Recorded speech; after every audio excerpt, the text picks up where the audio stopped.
Naomi, are you good?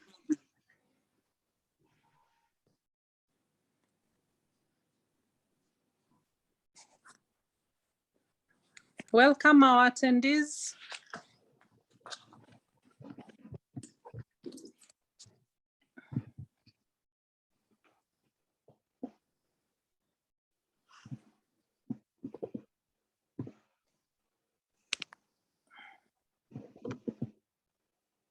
We're going to give it a few minutes before we start, so we give our participants time to come in.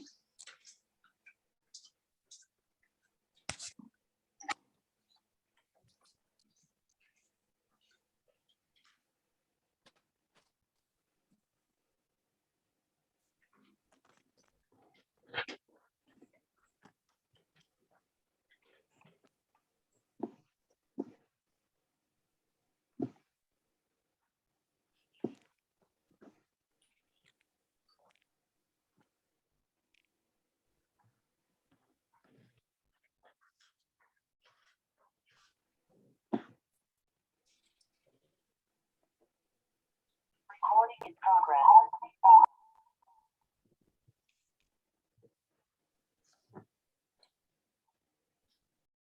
So karibuni, those who are here to attend our webinar. We are going to give it a few minutes as we wait for other participants to come in.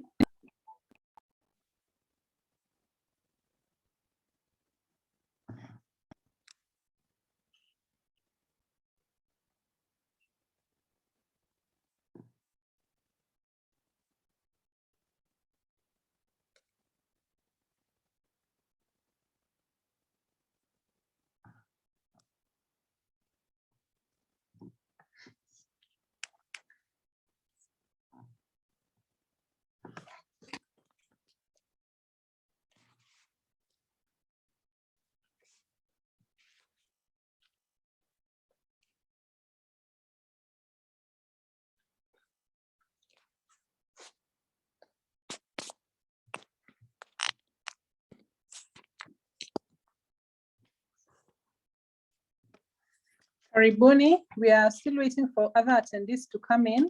Dr. Gitau, please let me know when you're ready so I can hand over.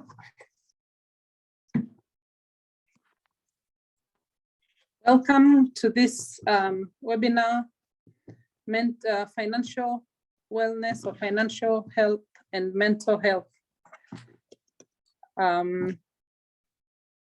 We'll give it 2 more minutes and we'll start at 5 past.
So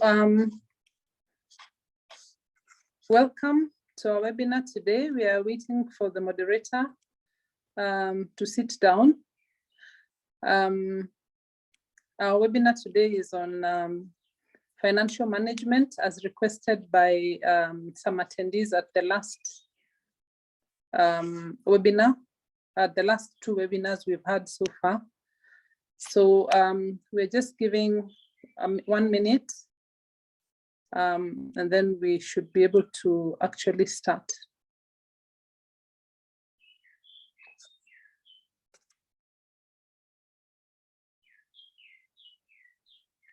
Good evening. Yeah, good evening, Daktari Karibu. So I'm going to hand over to you. You can take it up from here. Okay. Okay. Just a minute, please. 1 minute.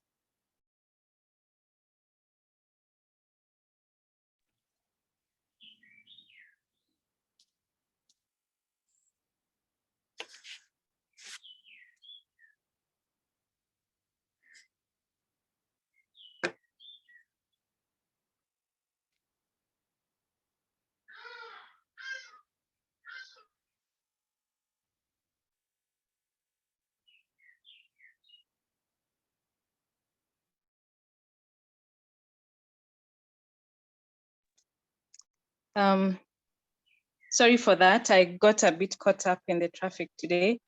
But I'm happy to be here, and we could start off by introducing our speaker for the day. The speaker for the day will be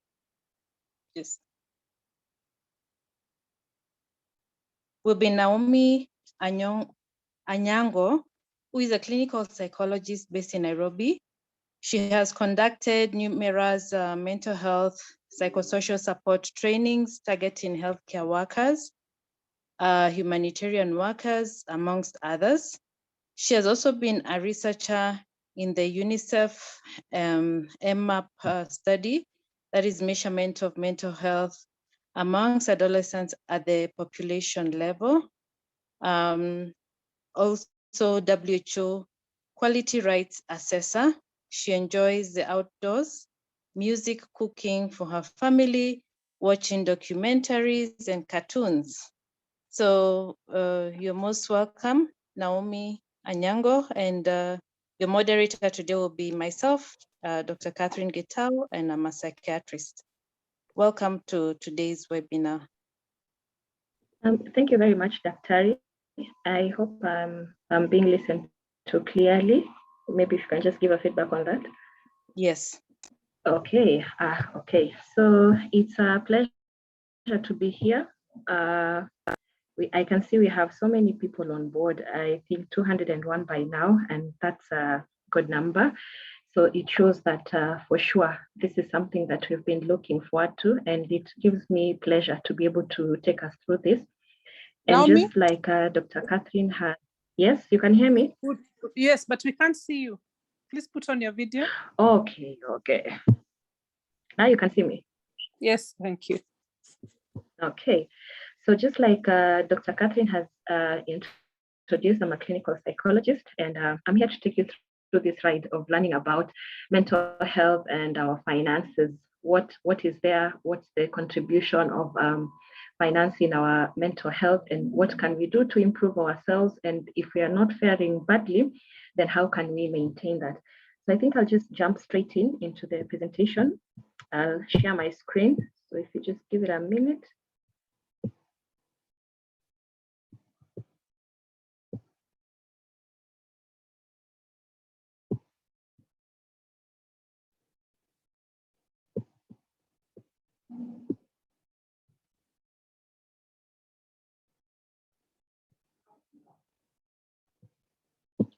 Go.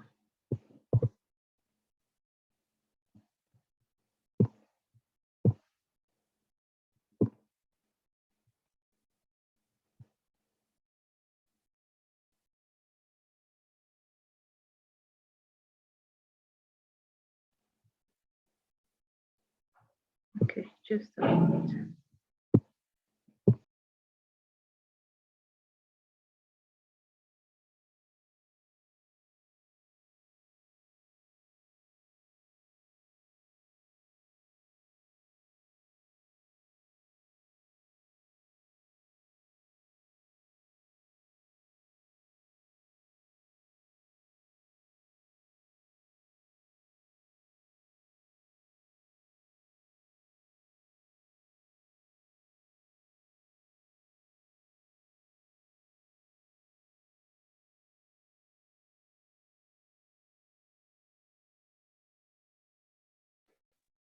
You can see my screen? If I can just get a confirmation on that. Yes, we can see your screen. Okay, great. So for starters, we'll just do a small overview, and this presentation will have 4 sections. So one will be just a reminder, terminologies that are used in mental health, and then we'll see how they apply into today's presentation. Then we'll talk on financial planning among adults and also financial planning in children. And then we'll go right into the Q&A session. So as a reminder, is just to let us know once again that there's a definition that we have for mental health, and it's a general term or a general definition. And the World Health Organization tells us that it's that state of well-being in which every individual is able to realize their own potential. They can cope with the normal stresses of life, whether at home, whether at work, whether in the community or in the society where they exist within. They're able to work productively, that in spite of these stresses they have in their lives, they can still manage to get in work and be able to see the result of this effort that they put in. And also that this work is fruitful, that at the end of it all, even if they don't get to enjoy much of it, but they have a good feeling of this kind of work that they're doing, and they're able to make a contribution to their community. So further on is that there's evidence that shows that mental well-being and mental health also, or conditions, are shaped to a great extent by the social, economic, and physical environments in which people live, what is also known as the social determinants of mental health.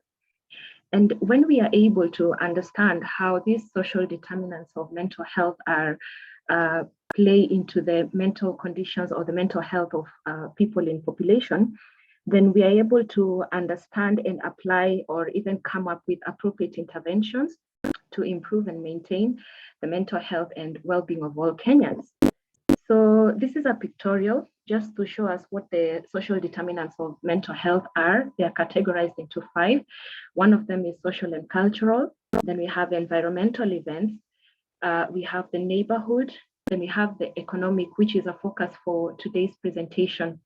And economic, if you look at the pictorial, what it shows is that number 1, it ties into the SDGs that we have. That number 1, no poverty. Number 2, zero hunger. Number 8, decent work and economic growth. Number 9, industry, innovation and infrastructure. And number 10, reduced inequality. So then the question that we got to ask ourselves is, how do these play into the mental health of people? We are still within the COVID-19 pandemic, and the last 2 years, I bet everyone can have a testimony, or they can say something about COVID and how it has impacted them financially, emotionally, and so on and so forth. And if you look at still within the pictorial right about here, we have economic recessions. I think the last big recession that Kenya had was in the right before there was that power exchange from the former President Moi and President Kibaki. But in 2021, actually in 2020, there was still some, I want to put it in quotes, a small recession that we experienced, and that this was before COVID. And COVID has also led to people being laid off work. Being able to put food on the table is a problem. There's income inequality and so on and so forth. And the resultant effect of this is, of course, income is affected. And when income is affected, it gives a rise to debt. Debt gives rise to stress. I think there was one time I saw in the news that there's these apps that people use to borrow money from. And if you borrow and you don't pay, then the person that you had used as a guarantor, which most of the time you had not notified them, they keep getting calls from these loan lending people asking you to ask this person to pay back. So you can see how someone else's debt can be a stress at someone. I remember it was a pastor who was saying that he cannot even be able to go about his daily chores or his daily work in pastoring people because of these incessant phone calls. There's also the issue of assets. One can end up losing their assets if you had used them against a loan, a mortgage, or whatever kind of income looking situation one had, it leads to financial strain. I cannot overemphasize this. We have had COVID and it has stared right at us on the face, and we've seen how people are strained when you're not able to do the usual things that you do when you have money. And this leads to deprivation, unemployment, and eventually food insecurity. So the last is demographics, but for today, we are just focusing on the economic aspect of it. So then we got to ask ourselves, why should we plan for our finances?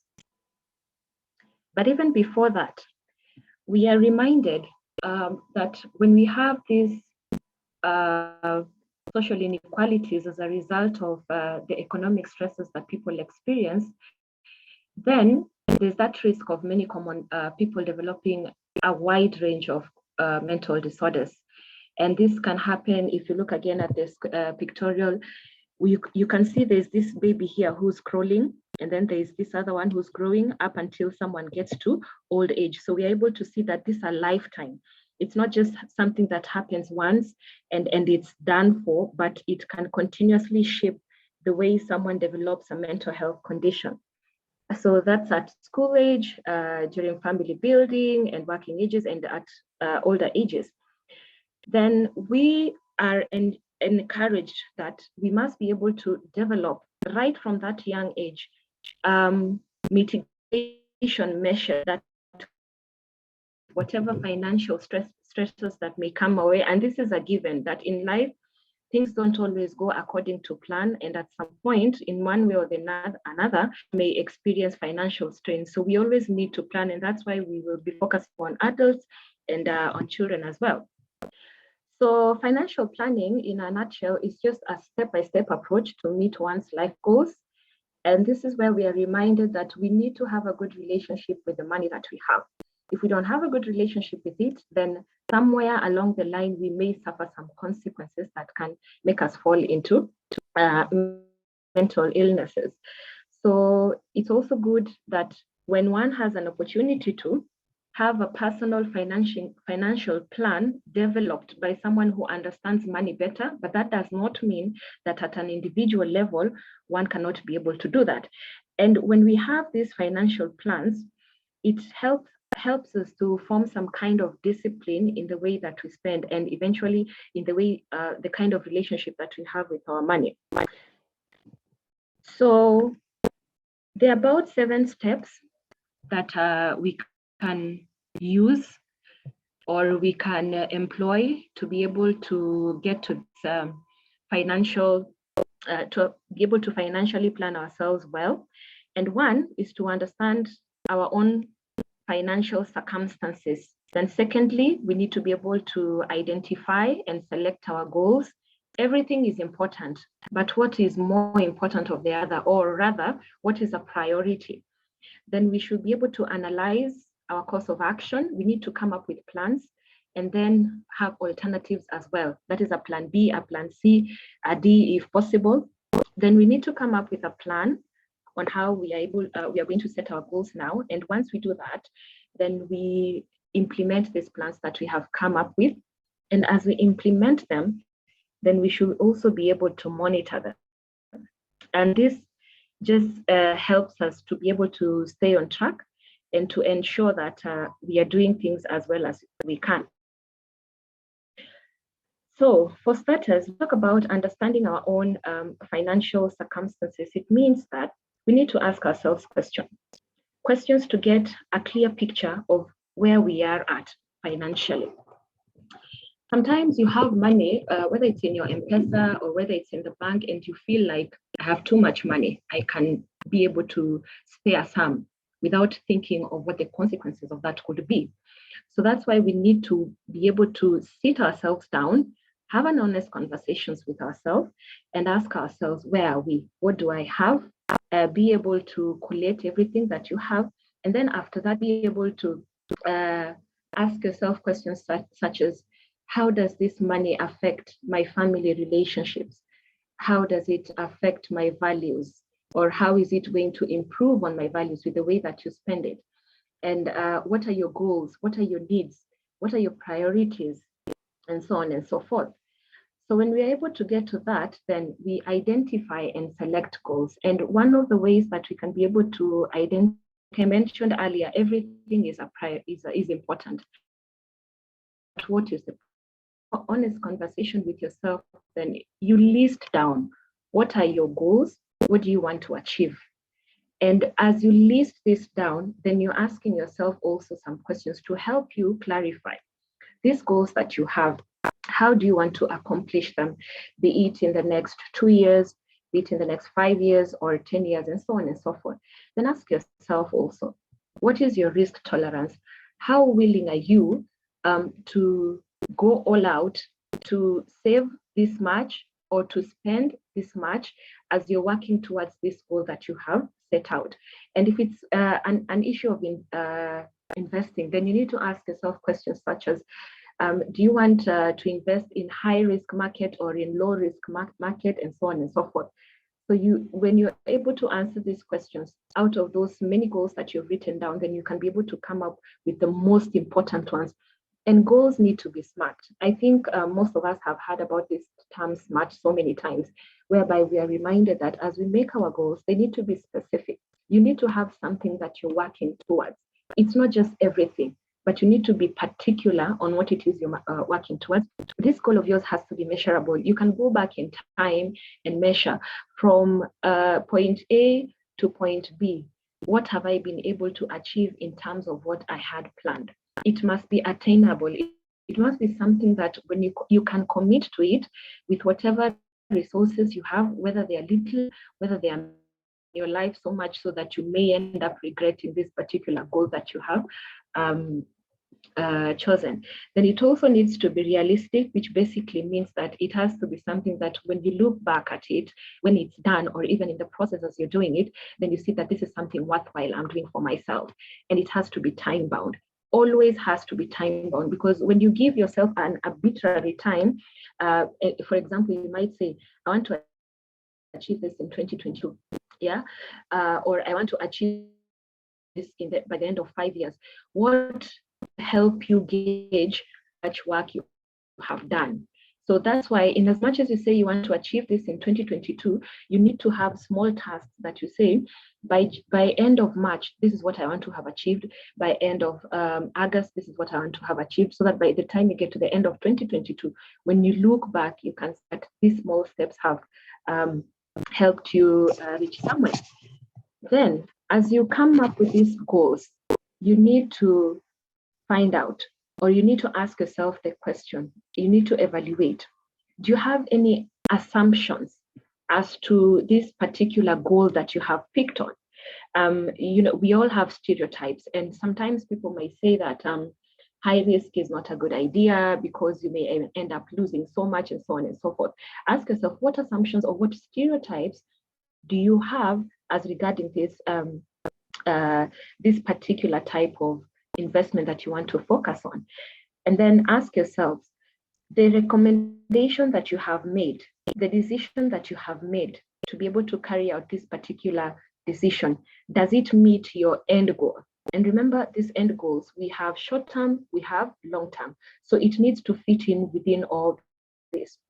Then you ask yourself the other question, does it blend well with other aspects of your life or other aspects of your financial plans that you have? Because if you're planning for a house, for example, that's not the only place that your money goes to. You may want a car, or you may already have a car. You need to maintain it. You may have school fees that you're paying. You may have a mortgage.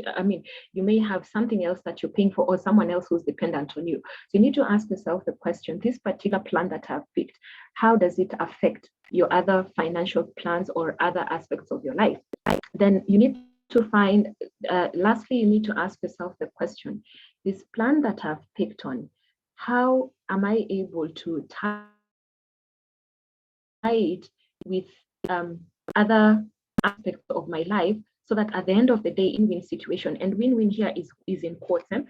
Sometimes we suffer a little so that we can be able to gain a little bit more in future, and so on and so forth. So we need to ask ourselves this question.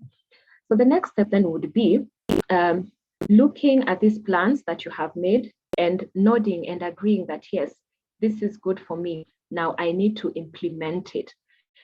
Now, implementing, sometimes it looks easy. And I think there's this adage that is said that sounds easier said than done. And if that's true, but as simple or as easy as it may look, people usually find that implementation is a difficult step and this is where most people will fall back, and they'll either fall off the wagon completely, or it may take them even a longer time to be able to accomplish the goal that they had set out to. So you need to think ahead and ask yourself, as you're setting these goals, what are the foreseeable barriers? Do you foresee like planning for an emergency? How would that affect your financial plan? You need to think about other things that may be beyond your control. For example, whether it's a job loss or just a reduction in revenue, how may that affect this short-term or long-term goal that you have? So the other thing to also note is that it needs a lot of discipline. You have to stay committed to it, and you have to give it your all. In as much as at times it may be difficult, you always have to remind yourself, find a way of reminding yourself that I need to do this. There's the positive thing that I'm working towards at the end of this journey that I'm looking forward to, that will make me mostly happier or more happier than I already am. So we need to have that discipline as we are putting this financial plan into action. Then we also need to realize failure sometimes is part of the process. And failure is not a bad thing so long as you take it positively. It's only a bad thing if you look at it negatively and you let it drown you to a point that you're not able to move forward. But if you take it positively in a way that you're able to go back and stock take and ask yourself, where did I fall off, or what is it that I didn't do well that I need to improve on, then we also need to just have that open mind that sometimes there can be failure. And when you have an open mind, then working on it becomes easy, no matter how many punches you take on the side as you try and implement this plan. So lastly is to monitor the progress that you're making on this financial plan. Remember, we said that a plan is something that is usually very big, but you need to break it down into small tasks. And usually what happens is when you break it into smaller tasks, then it becomes even more encouraging for you to want to achieve this step from point one to point last. So you need to monitor your progress. After you've achieved task one, go back, look at it and ask yourself the questions: how well did I do? Were there any challenges? How did I address them? And then also ask yourself the question, as I'm moving towards the second task, do I foresee any challenges? Is there something that I can change to be able to improve the way I'm moving towards this? Or do I need to add or delete something from the plan that I already have? So it's a work in progress, and it always needs to be monitored and tweaked from time to time. And some changes might occur in your life. For example, if you're single, you might get married, or you could have a child, or even a career change, and so on and so forth. So we need to be able to have that open mind that things can change, and we need to go back to the drawing board and just see how do we tweak it, how do we improve it, and so on and so forth. The bottom line that we need to know is that these steps that we use to plan ourselves financially, we can apply them anywhere, in any area of our own individual personal finances. When it comes to, if you have a business, for example, that you're running, if you're in budgeting, if you're planning for your retirement as well, and so on and so forth.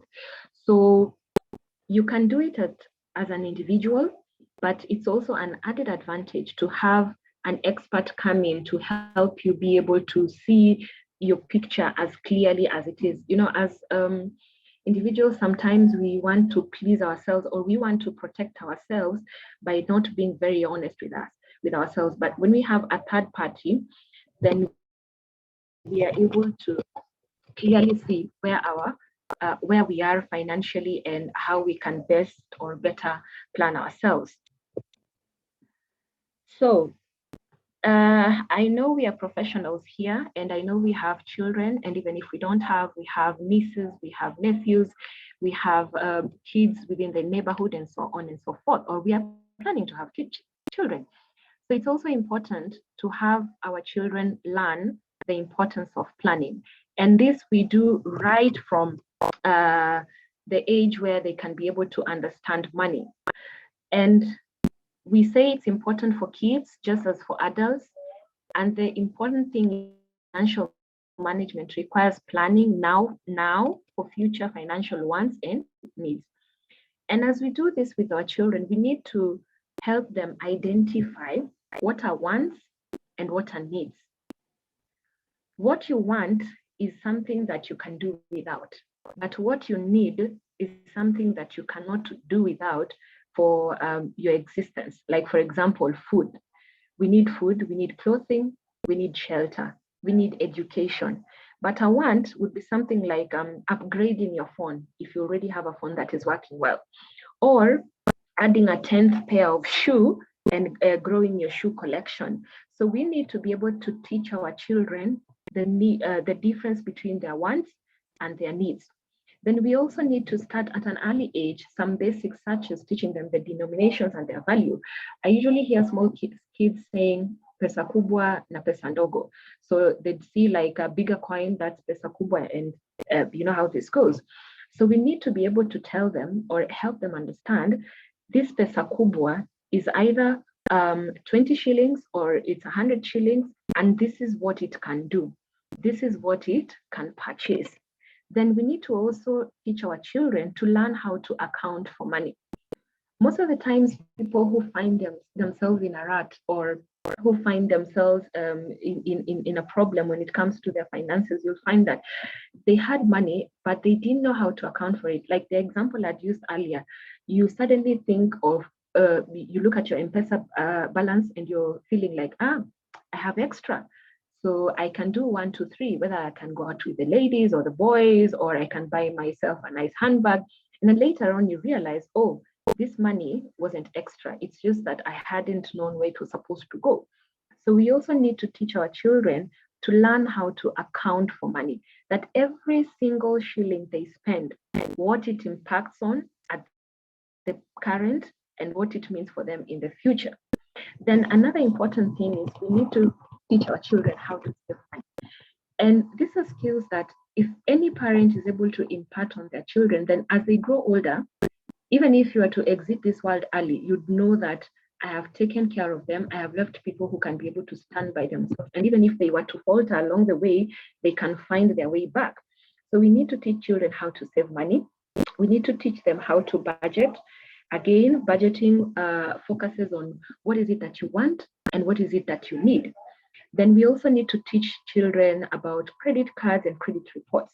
So if I'm to show a pictorial of that, or teaching kids about money, between the ages of 3 to 5, we need to help them identify coins and identify value. So you're able to tell them this is 5 shillings and this is what it can purchase. This is 100 shillings or this is 1,000 shillings, and this is the power that it has in terms of purchasing. Then we also need to help them identify those items that cost money. We need to impart on them the value that people earn money by working. And this helps them to know that hard work is key. Hard work has results that comes out of it. So as we do this, then we also impart the idea of learning that you need to wait for something that you really want. That if it's, for example, a bicycle that costs, let's say, something about 10,000, and you're giving them a small allowance, or you're teaching them the value of money by working. And this working can be small chores in the house, like cleaning the table, removing your plates from the table, washing them, making your bed. For example, by the time they're age 5, then you can have a kind of an agreement on how you can reward them for this work that they're putting in, so that they can see that you just don't get money because mom has or dad has, but you need to know the value of working and what it means to wait. Because out here in the real world, we wait for our salaries at the end of the month, or if we are waiting for a salary at the end of the day, or for some, maybe you've charged your clients, then you must be patient enough for the is it 8 hours to elapse before you can actually get that money and make use of it. Bottom line is you have to wait so that you can get something that you really want. Then between the age of 6 to 10 years, you need to have a discussion on allowances. And this discussion is whereby it's just an agreement that this is what you do, this is what you get. And of course, it's a discussion that is a dictator kind of a discussion whereby it's forced on the person, but you have a conversation with your child and ask them, so when you do this, what will it mean, or what does it translate into? If I can give an example, you can like have a board whereby you say, for everything that you do correctly, you earn 5 stars. And if you earn 1,000 stars, then it translates to 50 shillings. So if there's something that you want that is worth maybe 6,000 shillings, then how many stars do you need to earn? And at the end of the day, what you will have taught this child is the idea of having to wait, and also the allowance that I'm giving you this. As a parent, you're providing everything. They may not need to have anything extra. You're already there for them, but you're also helping them to get this allowance and to also learn the value of this money that you're giving them and how they can also be able to plan this money that they're earning. Then you need to teach them how do they spend their money. Again, this goes back to needs and wants. The same applies on having price comparisons. And it's good to encourage them at this age also to open a savings account, whereby it's out there in the real world and they can see real time what is the advantage of having this savings account. And this is something that at this age, if a child is able to learn, then it's easy for them to carry it into adulthood. Then between the age of 11 to 13 years, then you have to teach them how to save. When budgeting, it's usually encouraged that at least you save 10% of your net income that you get. So this is a very good value to impart between the ages of 11 and 13. And you goal set for them also, whereby they can decide what is it that you want to get in the long run so that you save towards it. Again, there's that aspect of value of hard work, and inculcating them as well the attitude that you should not spend money that you don't have. This board that I was mentioning earlier that you can have, already they know, for example, I need 10,000 stars to earn, let's say 1,000 shillings. So they can decide to borrow because they know it's going to come, I'm going to put in work and I'm going to get this 1,000 shillings. So they borrow before they finish the work that they're doing. So in essence, they're spending what they have not worked for, because anything can happen. They may fall sick, which may result in them not achieving what they had planned within the set time. And it also will have an impact on them. So it's a good time to teach them how not to spend money that you don't have. And this is a skill that is also applicable in adulthood. Then teach them the importance of privacy and security in terms of what is it that you can use to be able to, for example, secure more money in future and so on and so forth. Then between the ages of 14 to 18, again, we help our children learn how to create a budget. Again, we go back to determining what are your needs, what are your wants. So they should be able to come up with this and come up with a budget, and a budget that is smart, a budget that focuses on what they really need against what they really want. It's also a good age to teach children how to write checks, how to go to the bank, how to use, for example, online banking, so that they're not swindled out of their money when they grow older or beyond the age of 18. It's at this age, again, that you teach them about credit card debt. I think it's become something very common nowadays, because banks are calling people left, right, and center and saying, when you get a credit card, these are the benefits. We encourage you to take it. It has a longer payment period, and you can pay at your pace and so on and so forth. And this is something that to the human mind is very attractive, but we need to help them understand when we have these credit cards, what implication does it have on your future financial status? It's also at this age that we teach them about taxes. Remember, we have responsibility as Kenya, all of us, to fill in our taxes. And there's the importance of doing this. So we need to teach them how to fill the taxes, help them understand the various categories, what they are, how it affects jobs. And most importantly, we need to teach them that they are almost facing the real world. They're almost going out there. So they need to get a job. In our culture, in our Kenyan culture, I don't know if it's the African culture, I'm not sure if this is correct to say, but most children stay at home and rely on their parents for everything. So this idea of getting out to get a job, in fact, some parents, it's scary because they think like my child is going to get spoiled, and my child is going to end up being messed, and so on and so forth. So it's important that we teach them the importance of getting a job. And a job, of course, it's not something serious. It could be something as simple as if you have a neighbor, for example, who's elderly, or yeah, someone who's elderly. You can tell them, go and do shopping for this person, then you can get paid for that effort, right? You can ask them to sell, like, okay, I'm sorry if this is going to sound like a bad example, but I see people selling masks, for example. So you can ask them to sell in the estate so that they can see the value of this job. You know, initially, the job that they had was in the house of clearing the table or washing the dishes or making their bed. But now we are exposing them to the real world, to the real job. I remember when I was in doing my undergraduate, because I wanted to get a few extra coins, I would go and buy earrings and sell to my classmates and other colleagues within campus. So it's a small job, but it gets you something else. So at the end of the day, you don't end up asking for pocket money, for example. And this is something that would be impressive to a parent. So we need to help them get the value of why they need to get a job. And again, this is a good thing that even as they grow older, these small things, if they're able to have them on their CVs, I bet if you were an employer and you saw that, you'd be encouraged because you'd feel, I'm giving someone work who is responsible. So I'm feeling confident in bringing them on board.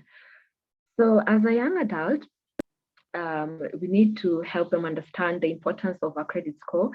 And this refers to what we've been having with regards to, what do they call it? Here, they call it credit ranking, yeah, CRB.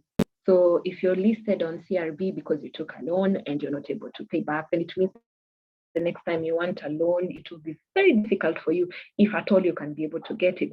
So we need to help our children understand at this point what credit score is and how important it is for them, because the reality is they're growing into adults now and they will want to own that home, they will want to own that business, and they may need extra cash that you may not be able to provide. Or even if you are able to, it will be good for them to take a loan for it. So they need to understand what is the importance of having a good credit score. Then also teach them the importance of saving at least 3 months expenses for emergencies. Again, I go back to the example, what COVID did. And I remember that within the first 3 months of lockdown, the newspaper reports were that I think about 55% of Kenyans were in debt within 3 months of COVID, because either they didn't have jobs or their sources of income had been severely interrupted. So you see why this would be important in helping our children be able to save at least 3 or even more months of expenses for emergencies. And reality in life is emergencies will always be there. It doesn't need to be COVID, it can be any other thing. Then they need to know, as a young adult, the opportunity to rent, to be able to spend money, to know when you're paying rent, when you're paying bills, what does it mean? Remember earlier I had mentioned, and I may be corrected in the course of the discussion, that within our culture, we want our children to get out when they are fully comfortable. Like you leave the nest when you already have a job. So in between here, there are those things, those life lessons that they're missing about. So we need to ask ourselves the questions, what does that mean? And sometimes, for those of us who have, renting an apartment can even start within the house. I know it may sound a bit extreme, but it goes a long way in inculcating values of how do I become responsible in terms of paying for my bills. And that also relates to encouraging them to learn how to invest. And investing, they can either buy shares. There are those shares that are very cheap that you can be able to get for some little amount of money, whether it's 5,000 or 10,000, but at least an investment. And it doesn't have to be in shares only. It can be in various areas. I've seen young people out in the streets who are opening businesses, for example, doing nails and using that as a stepping stone to help them move towards bigger things in their lives. So we need to teach our children how to be able to do this. And again, we are talking about financial planning and mental health. There's usually this example that is given that there's a thin line between being okay and not being okay. In short, illness can call on us at any time. No one knows. It just comes. So when we get sick, and being treated in Kenya is expensive, and I think in most other places it is. So we need to encourage our young ones. We need to encourage our children at this particular age to learn on taking health insurance, because we all know what the benefits of health insurance are. Sometimes it may not be 100%, but at least it saves you a lot of headache when it comes to getting bills as big as 100,000, 10 million, and so on and so forth. So we need to be able to instill in our young adults, in our young children, the values of being able to plan for their money, the little that they have, and also what they're looking forward in their future. So the other question that, and I think I'd mentioned this about earlier, is in life, we may have plans. We may have well-written down plans. You could have hung it somewhere that you consult it every day and you are able to check and see that things are going accordingly. But sometimes life happens, yeah, like what COVID did. Life happened and things changed for a lot of people. So things don't always go according to plan. But in spite of that, we can always bounce back and be able to go back to a stronger financial situation than we were before in, or get back to where we were. And ways in which we can adapt to, or we can rely on so that we can bounce back, is accept your situation. As easy as it sounds, it doesn't happen overnight, because we ask ourselves so many questions. Why me? I did everything right, or I've wasted myself so much, and then we can end up going into depression and so on and so forth. But if we are able to accept our situation at the point where we are, then it's the first step towards bouncing back. The second thing is to take an inventory. So we need to look back and look at the mistakes or we look at the things that we're doing to do well. I don't even want to call them mistakes, because this might even just depress someone more, but we just look at the things that we didn't do well. Remember, earlier we had said we have a financial plan that has about 7 steps. So we've carried out the 7 steps, but things have happened. So we need to look back and take inventory and ask ourselves, what is it that I didn't do well? What is it that I ignored? What is it that I should have done? And so forth and so on. Then at that point, then you need to define your goal. You need to come up with a goal that you feel is going to help you bounce back. And this is something that, when you're making this goal, you must really be able to connect to it and feel like, yes, this is the plan that I have and this is going to work for me. Then after that, you need to develop your plan and tell yourself, and remember, this plan is always big, but you need to break it into smaller steps, because when you have small steps and you achieve the first one, it encourages you more to be able to move on to the second and the third, and then eventually you achieve the whole plan. Then take action, correct and adjust accordingly. So I think I've now come to the Q&A. can already see in the chat.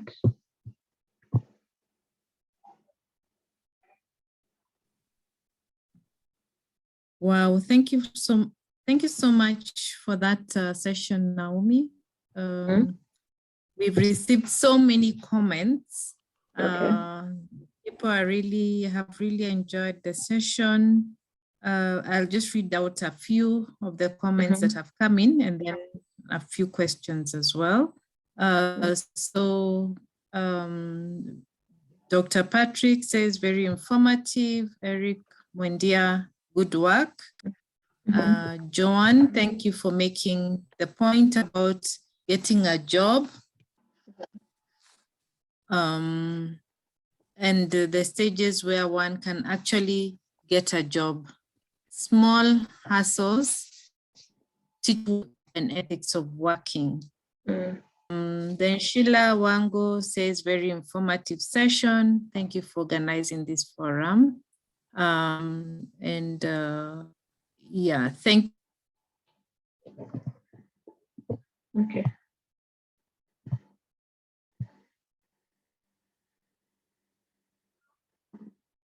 Hello.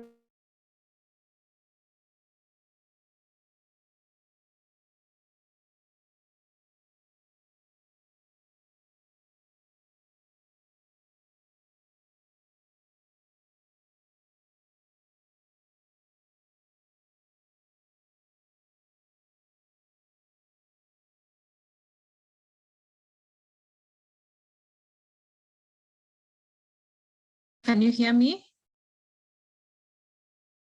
It looks frozen. Or is it my internet? Sorry, I lost my connection. Okay. So I was just reading a few of the comments. Can you hear me now? Yeah, I can hear. Okay. So I'll read out two questions. The first one is from Frederick Gidenji. It's both comment and question at the same time. I'm liking what I hear. Your thoughts on a game like Monopoly to teach kids a certain age about basic financial planning and investment. Then another one from Sally.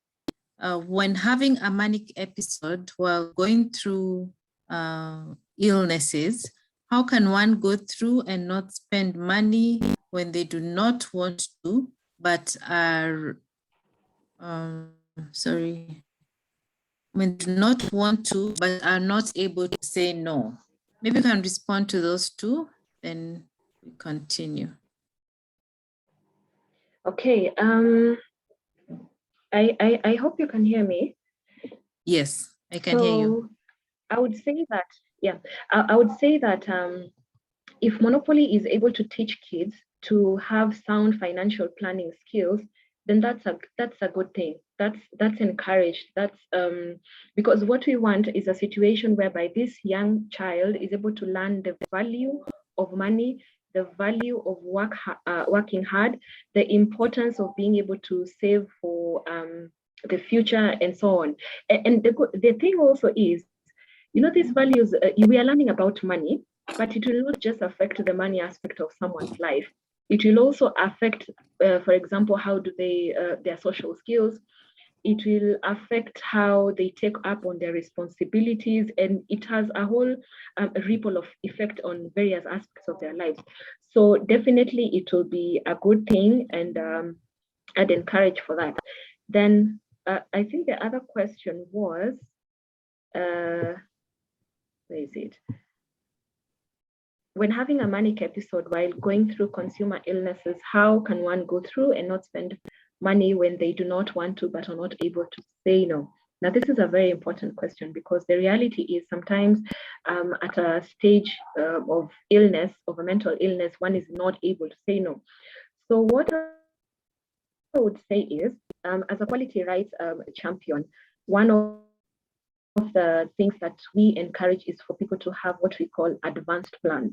And advanced plans is whereby we nominate individuals in our lives the person nominating, of course, is one who suffers from the mental condition.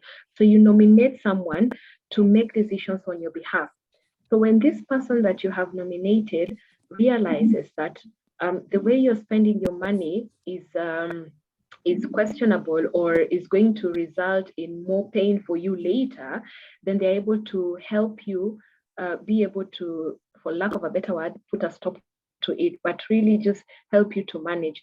So this advanced plan is all about having someone else make the decisions on your behalf when you're in a state that you cannot make good decisions for yourself. So it's just about, and of course, this person that you nominate has to be someone who follows you closely, and closely, I'm putting that in quotes. That means that someone who's constantly checking in on you. And this is a discussion that the two of you have had, such so much so that if you were to go off on them, it wouldn't be a personal thing. It will be, I understand you're not okay, you're ill at this particular point, and you have given me that permission to be able to make decisions on your behalf. So the other question is, how do parents stop being an enabler? And I think this is good. And one of the things is we need to understand our role as parents. We need to be honest with ourselves. And we need to see when we are being enablers. And we need to have that conversation with ourselves and just say, hey, you need to be able to allow the child allow the child to learn. Because the reality is, as a parent, a child is going to be in your house for just a particular duration of time. After that, they go into the world. And there's a lot they learn from the world. And this learning from the world, it actually even starts from the age of being a teenager. So you need to be able to step back and allow your child to make even a financial mistake so that they can learn from it, and you can be able to make better decisions for yourselves moving forward. So back to you, Catherine. All right, thank you. I think the next question was, you've responded to it, which was from Joan. In terms of mental health, what are some helpful tools that you can use to help individuals living with mental illnesses and caregivers? Which I think you have alluded to when you're responding to the first question. Do you want to add anything else, or we can leave that? Yeah, I think I've responded to that. Yeah, okay. Then there is a question here on what are your thoughts on black tax? It can be mentally draining. Yeah. Yeah, I don't know. But let me just highlight on a question here. Maybe you can be thinking through that as I highlight on a question here, which is in the chat, where some is asking Eunice Ilu, who is asking how to handle an emergency crop up on your way and interfere with your plan, especially psychologically, that you don't like moving on. That is psychological trauma, I assume. For example, sickness, breakup in a relationship, etc.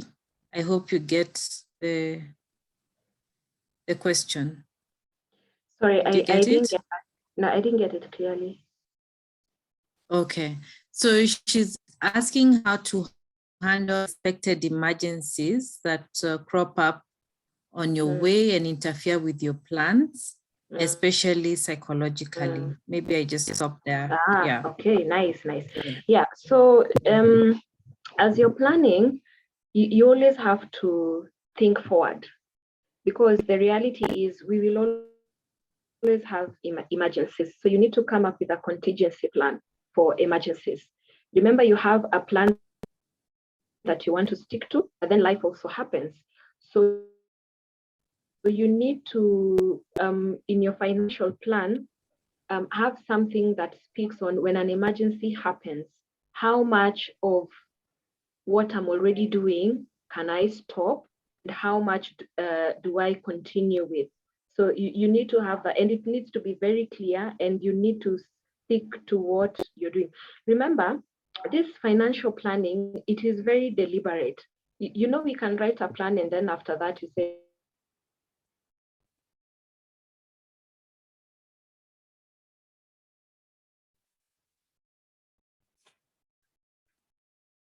Sorry, I've lost you. Is it me who's... and you need to know how far do I go and where do I stop? Where do I also ask for help? Asking for help is also very important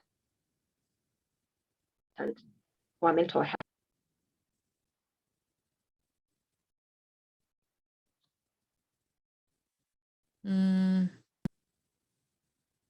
Naomi, you seem to be breaking. Hello?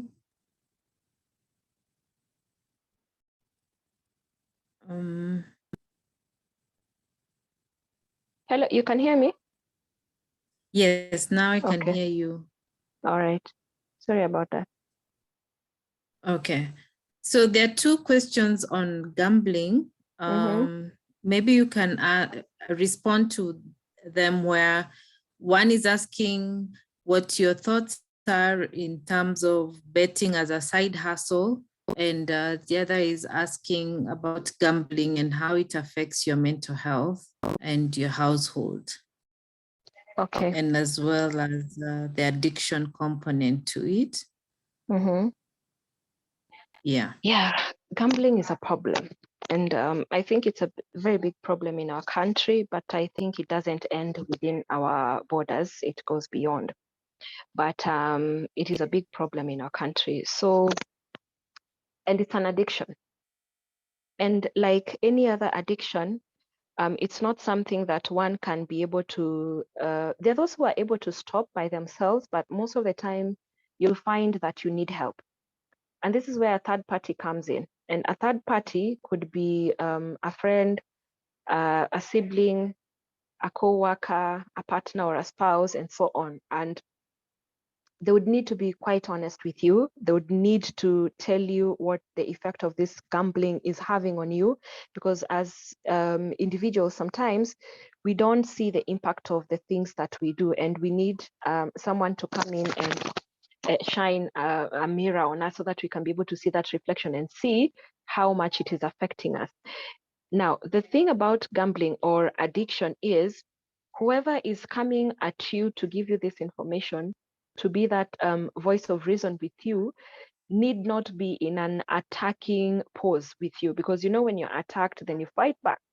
But it needs to be done in a sober way, which sometimes also the person doing this needs to know that it can go either way, that you can accept or you can fight back, not accept. So it is something that requires even a little bit more professional help to be able to get out of. But once you get the picture of what the effect of gambling has on you as an individual, you and your family, or you and your workplace and so on, then sometimes it helps people to be able to just get back to their feet and be able to redirect their energies away from gambling towards other things. But definitely it will be a good idea to see a professional to help you through if it becomes a stressor or a very a source of a source of problems for you.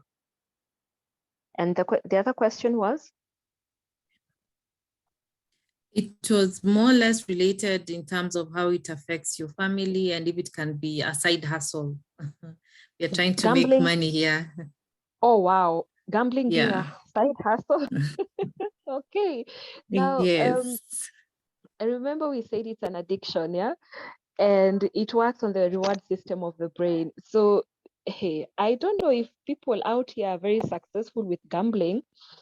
And it is on very rare occasions that you'll hear people are successful in quotes. That is, they've won big amounts of money.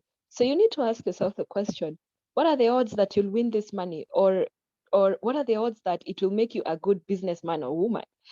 So if you're able to honestly evaluate this, you know that point in time where you have that conversation with yourself and you tell yourself, hey, this is the reality about the life that I want to live, then I'm sure one wouldn't think of it as a side hustle. There are other side hustles that are better than gambling, so we can redirect our energies towards that. But Yeah. gambling, Okay. yeah. Okay, thank you. Now, there's somebody who's asking a very interesting question, and I'll just read it as it is. This is David or Denny. Okay. Is there a mental condition that compels one to go on a spending spree anytime one has money in their pocket, leading to pathological state of being broke all the time, despite good regular earnings? That's a nice, that's very interesting. Now, Yeah. I know there's a condition, there's a mental health condition that amongst other symptoms, it makes one throw cares to the wind, but it's because they're ill. It's because there's something that is happening in their brain. But I think what Dennis is alluding to is a bit different. That's more of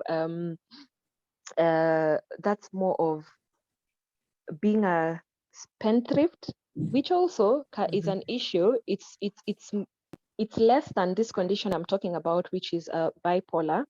And bipolar is when someone is in a manic state, then they do most of their things in highs. Yeah, they have a lot of energy, it's very high, they're very generous, either with their money or with their time or with their stories, you know. But this one that is being spoken on is just about poor planning to some extent, financially. And what I had mentioned earlier, thinking that I have excess, when in reality, you don't. But still, it's a problem. And it needs one to be able to recognize that there's this pattern that I have been having for the last X number of, whether it's months or years, that I need to go back and ask myself, is this how I want to be? And you know, when we are talking about planning, you also plan for the future.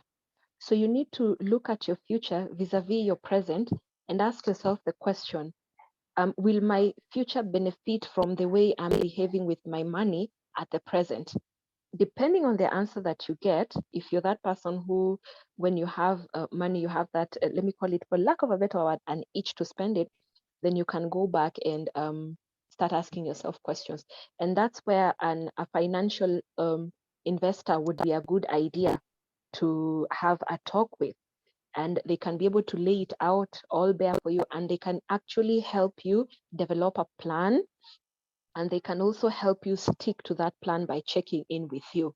And if there's something beyond the financial planning, because sometimes when we are stressed, we want to spend money because we want to feel good as we deal with this emotional problem that we are experiencing. So then that's where it gets important to see a therapist to be able to walk you through and deal with your stressor, so that you don't mess up your future because of your current stressor. Back to you, Doc. Okay.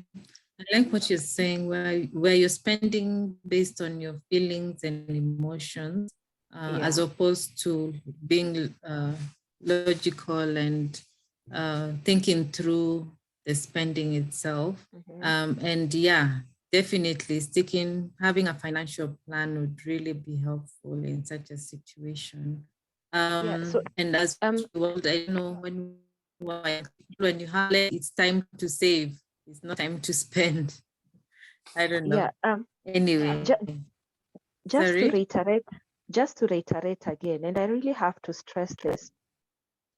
Our participants, wherever you're seated, for the ladies, if you touch your hair, I'm sure it's well done. You took your time, you went to the salon, whether it was washed, blow dried, plaited, but you took your time, you were deliberate, and you said, Sunday afternoon or Saturday afternoon, let me go to the salon. And you did this and you look good and you feel so happy about yourself. For the men, if you have a haircut, you took time out of your busy schedules to go, you are very deliberate about your hair, and you said, I need to go out there and get a haircut. I need to look good, either for your spouse or just to make you feel good about yourself. The key thing here is you took time, you were deliberate that you wanted to groom yourself, you wanted to look good. Financial planning works the same. You need to be deliberate. You need to tell yourself, I need my finances to look good. So I need to take time out of my busy schedule and plan my finances. Then on top of that, I need to maintain my finances, because for the ladies, your nice hair, if you're combing it, you'll need to comb it on a daily basis so that you can go to work looking presentable. No one wants to go to work shabby. The same applies to the men. Whether you're combing your hair or you're oiling it because you want it to remain in a very good shape, yeah, you don't want to be told, hey, and today, as in unakaa aje, and so on and so forth. So the way you deliberate about your looks, then you need to be deliberate as well about your financial looks. Because if you're not, you become shabby, and we know what the results of being shabby are. People will avoid you. They'll say, this one does not look neat, in quotes, so let me not get next to them. In short, when you lose money, you also lose friends. So you need to be deliberate about your financial planning. Back to you, Doc. Thank you.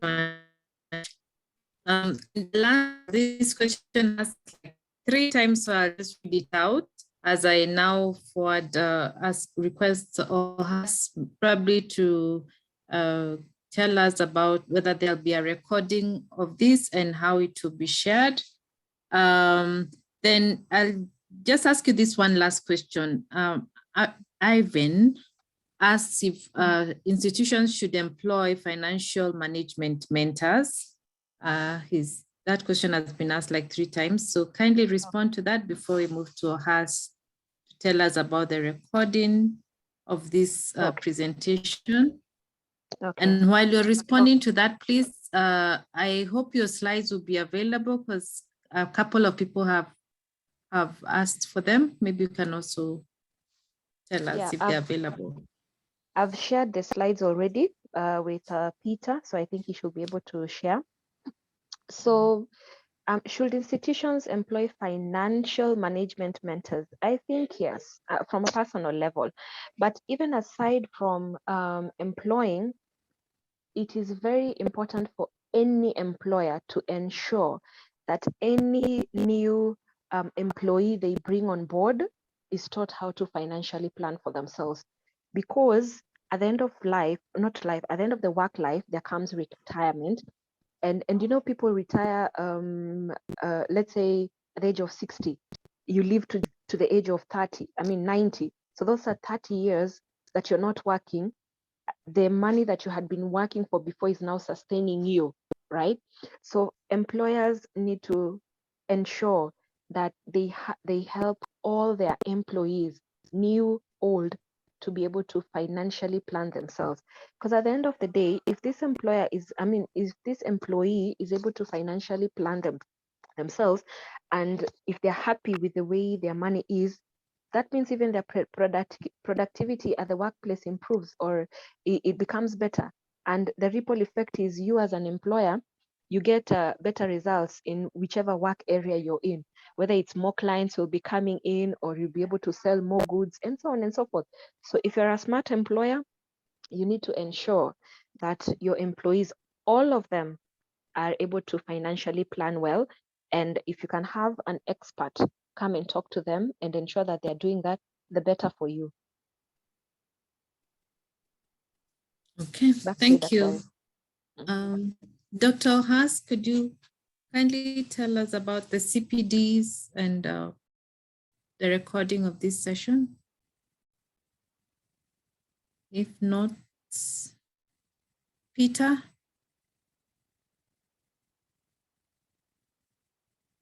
I don't know if Haas is able to respond. Maybe Peter could respond to that.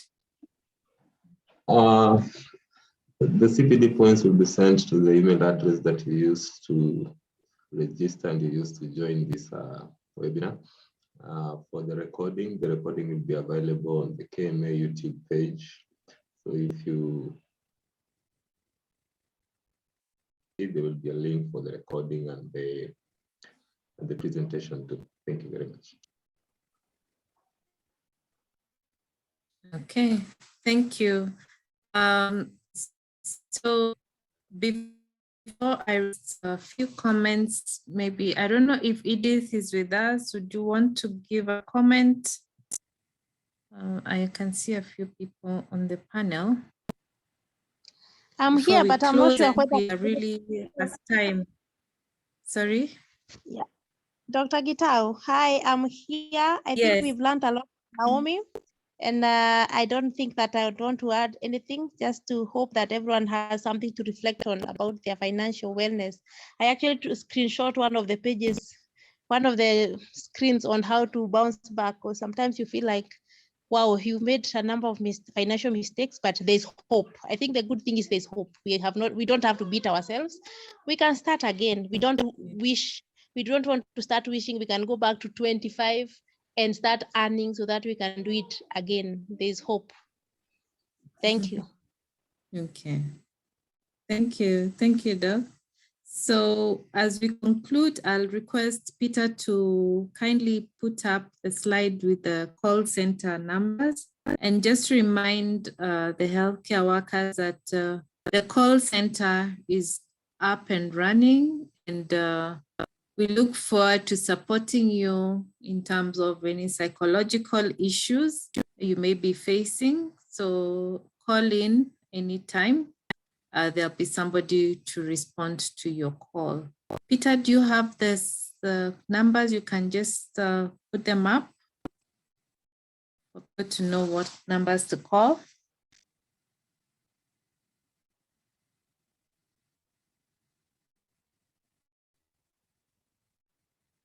Okay.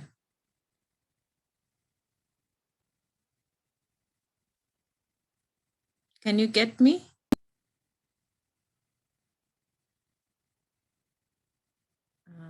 All right. I hope I'm not hanging and no one is hearing me. Dr. Catherine, we can hear you. Oh, you can hear me. The numbers, okay, I was still waiting for the numbers. But the call is up and running, and we'll probably be posting the same on the KME website and Facebook. So kindly call in if you have any issues. Yeah, the screen is being shared.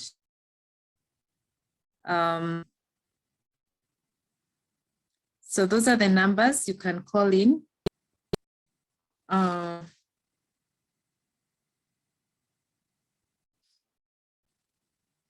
So maybe you can take a screenshot, and yeah, anytime, or you can refer any healthcare worker who needs a support.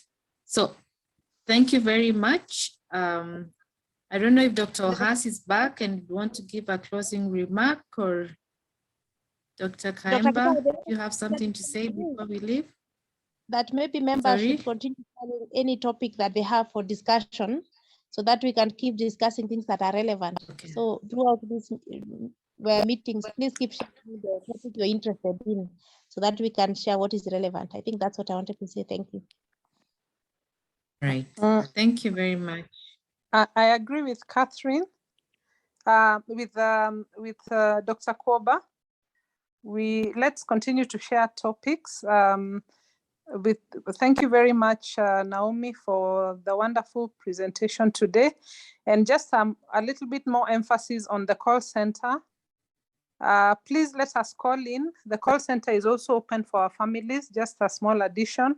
So if you have any family member as a healthcare worker, you have a family member who is struggling, who needs psychological support or psychosocial support, please also make use of the call center numbers. Thank you, Dr. Gitao. Good evening, all. Thank you so much, Dr. Catherine. This has been a good presentation. Asante sana, Naomi. I don't have much to say. Yeah, thank you to all for being in attendance. We will see you next week. Thanks, Doc. Okay, bye. Good evening.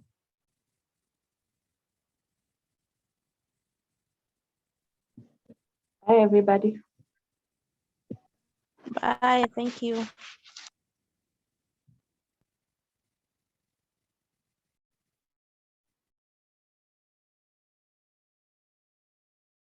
Naomi. Hello. Naomi, can you hear me? She's left. Oh, she left. There's someone who was asking if there's a book. But the question has come very late. Yeah, she's left. I think we are finished the webinar. Okay, sorry. Today I was so late. My goodness. It's okay. Yeah. So good night, everybody. Okay, good night.